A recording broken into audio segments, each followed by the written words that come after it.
उत्तर प्रदेश की 25 बड़ी खबरें। उत्तर प्रदेश में 2027 के विधानसभा चुनाव अभी दूर है, लेकिन भारतीय जनता पार्टी ने आज अपनी चुनावी मशीनरी को पूरी तरह गियर में डाल दिया है। लखनऊ में आयोजित पार्टी की राज्य समिति की बैठक में मुख्यमंत्री योगी आदित्यनाथ और केंद्रीय नेतृत्व ने मिशन 2027 के लिए एक नए और आक्रामक ब्लूप्रिंट पेश किया है, जिसका मुख्य लक्ष्य राज्य की सभी महत्वपूर्ण सीटों पर अपनी पकड़ मजबूत करना है। आज की बैठक में यह तय किया गया है कि पार्टी अब केवल बड़े शहरों तक सीमित नहीं रहेगी, बल्कि हर घर दस्तक अभियान के माध्यम से प्रत्येक गांव और कस्बे में मतदाता से सीधा संपर्क किया जाएगा। पार्टी के रणनीतिकारों ने इस बार उन सीटों के लिए विशेष योजना बनाई है जहां पिछले चुनावों में हार का सामना करना पड़ा था। इन सीटों को मैनेजमेंट के तहत अब अनुभवी मंत्रियों के हवाले कर दिया गया है। मुख्यमंत्री ने कार्यकर्ताओं को संबोधित करते हुए कहा कि सरकार की जीरो टॉलरेंस नीति और विकास कार्यों को घर घर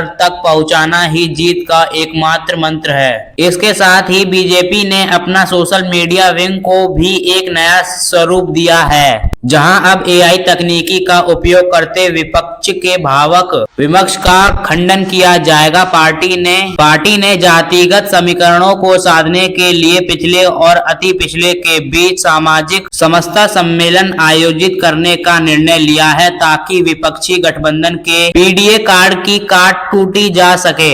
आज की बैठक में यह भी संकेत मिला है कि संगठन में ज्यादा ही बड़े बदलाव होंगे और नए चेहरों को आगे लाया जाएगा जो स्थानीय स्तर पर जनता के बीच लोकप्रिय हैं। बीजेपी का मानना है कि यदि वह केंद्रीय और राज्य की योजनाओं को लाभार्थी वर्ग को एकजुट रखने में सफल रही तो 2027 में उसे रिकॉर्ड जीत हासिल करने से कोई नहीं रोक सकता। इस चुनावी ब्लूप्रिंट में कानून व्यवस्था, हिंदुत्व और विकास के त्रिकोण को ही मुख्य चुनावी मुद्दा बताया गया है।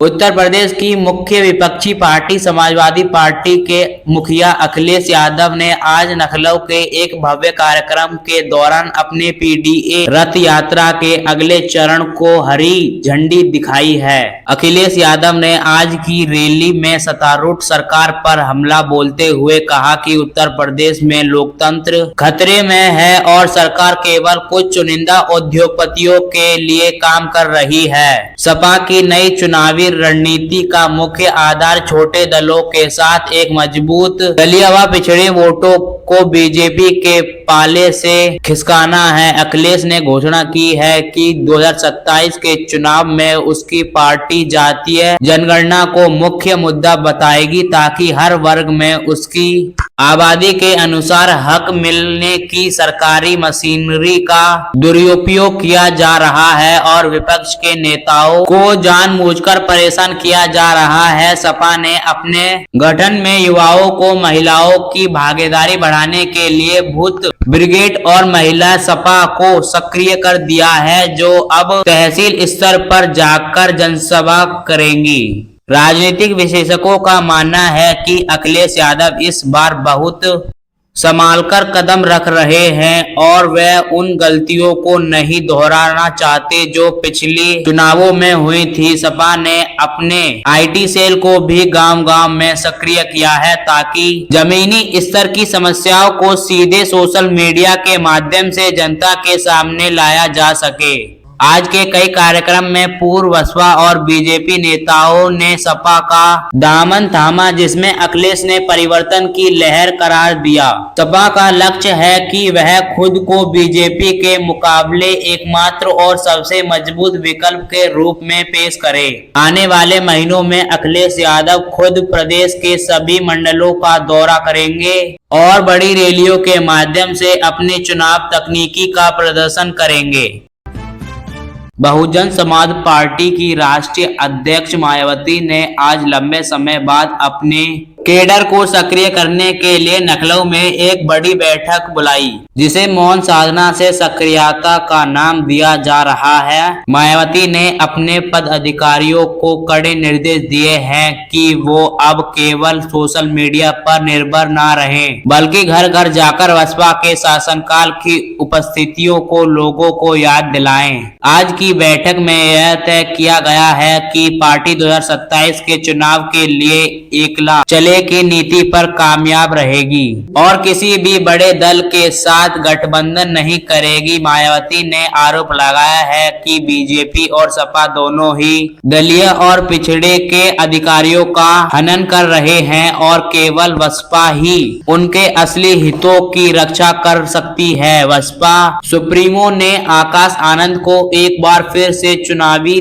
मैदान में बड़ी जिम्मेदारी सौंपी है, ताकि वे युवा मतदाताओं को पार्टी की विचारधारा से जोड़ सके। आज जारी नए दिशा निर्देश के अनुसार बसपा अब मंडल स्तर पर भाईचारा कमेटियों का पूर्ण गठन करेगी, जिससे सर्व समाज को जोड़ने का प्रयास किया जाएगा। मायावती ने स्पष्ट किया है कि वह इस बार टिकट वितरण में विजेता उम्मीदवारों पर विशेष ध्यान होगा और पुराने वफादारों को प्राथमिकता दी जाएगी। बसपा ने इस कदम में उत्तर प्रदेश का मुकाबला अब त्रिकोणीय होता दिख रहा है, जो बीजेपी और सपा दोनों के लिए चिंता का एक विषय बन सकता है। मायावती ने कानून व्यवस्था को सरकारी भर्तियों में होने धांधली को लेकर योगी सरकार पर तीखा प्रभाव किया और कहा कि उनके समय में अपराधियों के मन में खौफ होता था। बसपा अब ग्रामीण क्षेत्रों में छोटे छोटे कैंप आयोजित करेगी, जहां पार्टी के विचारधारा और बाबा साहब के मिशन को विस्तार से समझाया जाएगा। इस नए सक्रियता से बसपा के कार्यकर्ताओं में भारी जोश देखा जा रहा है और वह एक बार फिर से अपनी खोई हुई जमीन वापस पाने के लिए तैयार नजर आ रहे हैं। उत्तर प्रदेश में कांग्रेस पार्टी ने आज अपनी नई राजनीतिक पारी की शुरुआत करते हुए नए संकल्प यात्रा को वाराणसी से हरी झंडी दिखाई है, जिसमें राहुल गांधी और प्रियंका गांधी के शामिल होने की संभावना ने हलचल तेज कर दी है। कांग्रेस इस बार यूपी में केवल एक सहयोगी दल के रूप में नहीं, बल्कि एक मजबूत दावेदार के रूप में खुद को पेश करने की कोशिश कर रहा है। आज लखनऊ में कांग्रेस मुख्यालय पर हुई बैठक में यह तय किया गया है कि पार्टी अब बेरोजगारी, महंगाई और महिला सुरक्षा जैसे ज्वलंत मुद्दों पर सरकार को सड़क से सदन तक घेरेगी। प्रियंका गांधी ने वर्चुअल माध्यम से कार्यकर्ताओं को संबोधित करते हुए कहा कि यूपी की जनता अब खोखले वादों से थक चुकी है और वह बदलाव के लिए कांग्रेस के ओर देख रही है। कांग्रेस की रणनीति है कि वह इंडिया गठबंधन को मजबूत बनाए रखते हुए उन सीटों पर अपने वादे पुख्ता करे जहां उसका पुराना जनधारण रहा है। पार्टी ने ब्राह्मण और मुसलमान मतदाताओं के बीच बैठ बढ़ाने के लिए विशेष संपर्क अभियान शुरू किया है, जिसके लिए स्थानीय प्रभावशाली नेताओं को जिम्मेदारी सौंपी गई है। आज की यात्रा के दौरान कांग्रेस कार्यकर्ताओं ने हाथों में तख्तियां लेकर भर्ती परीक्षाओं के पेपर लिख और महंगाई के खिलाफ प्रदर्शन किया। प्रदेश कांग्रेस कमेटी ने यह भी घोषणा की है कि वह हर जिले में संविधान रक्षक टोलियां बनाएगी, जो दलितों और अल्पसंख्यकों के अधिकारियों के लिए लड़ेंगी। कांग्रेस का मानना है कि राहुल गांधी की भारत जोड़ यात्रा के बाद यूपी में कार्यकर्ताओं का मनोबल बढ़ा है और अब इसे चुनावी जीत में बदलना ही असली चुनौती है। पार्टी अपने घोषणा पत्र में किसानों की कर्ज माफी और पुरानी पेंशन योजना की बहाली जैसे बड़े वादे शामिल करने जा रही है। राजनीतिक जानकारियों का कहना है कि अगर कांग्रेस यूपी में अपनी स्थिति सुधारने में सफल रहती है तो 2027 के चुनावी समीकरण पूरी तरह बदल सकते हैं।